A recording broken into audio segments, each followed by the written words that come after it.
இது புரோட்டஸ்டாண்ட்டை கண்டுபிடிச்சார்ல, Martin Luther 92 தான் கோயில் சோரில் எழுதினார்ல, அவரே நிறைய விசாரணை பண்ணுவோம். விசாரணை பண்ணும்போதெல்லாம் ரோம் அதிகாரிலாம் ஆஃபீஸர்ஸ்லாம் ரோமன் தான், ஏன்னா ரோமன் கவர்மெண்ட். அவன் தான் கூப்பிட்டு வருவான், அவன் பார்ப்பான், கேள்வி கேட்குறது விதவை எல்லாம் பார்ப்பான், போயிடுவான். கடைசி நாள் ஜட்ஜ்மெண்ட்னா கொலை தான். வந்து விசாரிக்காங்க, இவர் பதில் சொல்கிறார், தைரியமாக பதில் சொல்லிட்டே இருக்காரு, தெளிவாக பதில் சொல்கிறார், பாட்டம் இல்லாமல் அழகாக பதில் சொல்கிறாரு, சந்தோஷமாக போகிறாரு.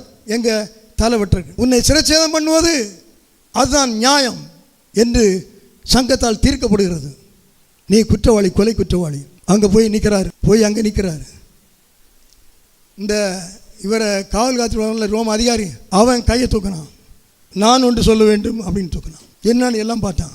நீங்கள் கேட்ட கேள்வியும் அந்த மனிதன் சொன்ன பதிலும் என்னை அசைத்தது.